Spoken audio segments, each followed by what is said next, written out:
ناظرین، ایک مشہور گریک فلسفر کا یہ کہنا ہے کہ اپنے بچوں کو اپنی قوم کو کہانیاں سنایا کرو، کیونکہ کہانیاں ان کو سوچنے پر مجبور کرتی ہیں۔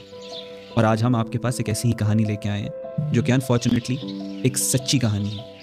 یہ کہانی ہے اس نوجوان کی جو 19 فروری کی رات اس بس میں موجود تھا جس بس کو مہرنگ بلوچ کے رشتہ داروں اور وہ دہشت گرد جن کو سپورٹ کرتے ہوئے حامد میر اور اسد طور کی زبان نہیں تھکتی، انہوں نے اس کو گھیرا اور وہاں سے معصوم پنجابی مزدوروں کو نکالا، ان کا شناختی کارڈ دیکھا اور ان کو سڑک کے اوپر بے دردی کے ساتھ ذبح کیا۔ آئیے آپ کو وہ کہانی سناتے ہیں۔ فروری کی شب میں کوئٹہ سے فیصل آباد سپر مختر ہائی وے کوچ میں 18 اور سواروں کے ساتھ محو سفر تھا۔ کوچ میں ہر طرح کے ہنستے مسکراتے چہرے بھی سوار اپنے گھروں اور علاقوں کی جانب ایک امید سمیٹے جا رہے تھے۔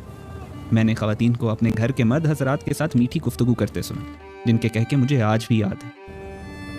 میں نے 2 مزدور بھائیوں کو آپس میں محبت سے بات کرتے ہوئے سنا، جو کہ ہنستے کھلکھلاتے ہوئے اس بس میں سوار ہوئے تھے۔ میں نے سب کے ساتھ کچھ نہ کچھ ایسا سامان اور تحفے دیکھے جو وہ بیچارے اپنے پیاروں کے لیے لے کر جا رہے تھے۔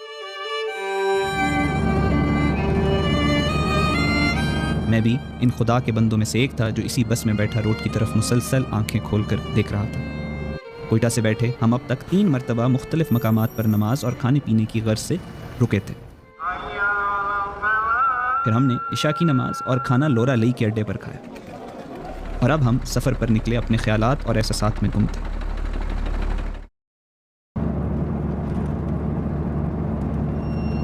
یہ علاقہ بارخان کے قریب تھا اور اس وقت ہم راڑا راشم کے علاقے سے گزر رہے تھے۔ اندھیرے اور خاموشی نے ماحول کو بے رنگ کیا ہوا تھا اور موبائل سگنل زیرو تھے۔ ایسا محسوس ہو رہا تھا کہ کسی صحرا میں۔ ایسے ہی روڈ کی جانب دیکھتے میری نظر مسلح لوگوں پر پڑی جو ہمارے آگے دوڑ کر کھڑے زمین اور گاڑی کی طرف تھوڑا اوپر سے گولیاں برسانے۔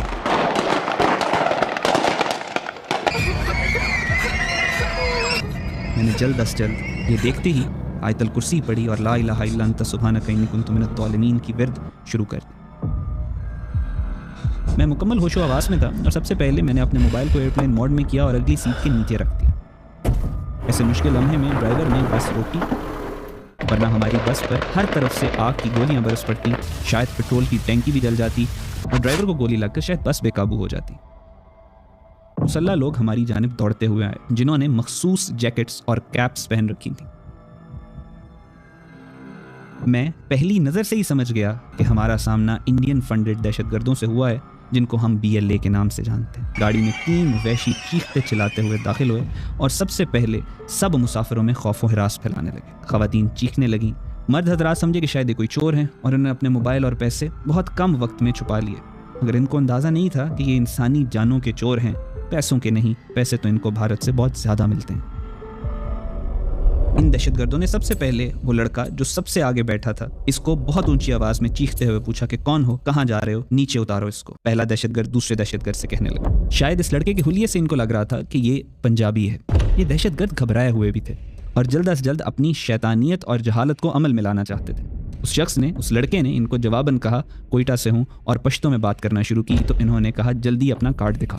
اس شخص نے فوراً اپنا شناختی کارڈ دکھایا اور دہشت گردوں نے ایک دوسرے کی طرف دیکھا اور اس کو واپس بس میں جانے کا کہہ دیا۔ اب یہ دہشت گرد واپس بس میں آ کر سب کے شناختی کارڈ دیکھنے لگے اور جو بھی پنجاب کا رہائشی تھا اس کو دھکے اور لات دے کر نیچے اتارنے کو کہا۔ ایک عجیب خوف کا عالم طاری تھا ان بے گناہ معصوم جانوں پر جو نیچے اترتے گئے۔ میں سب کچھ دیکھ رہا تھا، مجھے ان میں کوئی مشرک، یہودی، ہندو، کافر، لادین، ملحد، دہریہ نظر نہیں آیا۔ یہ سب مسافر مسلمان تھے، پاکستانی تھے، اور جن کو نیچے اتارا وہ تمام غریب پنجابی تھے۔ دہشت گردوں نے 7 معصوم لوگوں کے کارڈ دیکھے اور انہیں بہت پھرتی سے نیچے اتارنے لگے اور کہا کہ جس نے بھی ویڈیو بنائی اس کی خیر نہیں۔ 7 معصوم لوگوں کو بس سے اتارا اور ہمیں انتظار کرنے کا کہا، جو ہم کرتے رہے۔ یہ تمام بس کے قریب نیچے کھڑے تھے۔ دہشت گردوں کی تعداد میرے اندازے سے 10 سے اوپر تھی، جو روڈ سے دائیں بائیں کھڑے تھے۔ جیسے ہی ظالموں نے پہلی گولی ایک معصوم پر چلائی، باقیوں کے منہ سے بے ساختہ لا الہ الا اللہ محمد الرسول اللہ کی آوازیں نکلی۔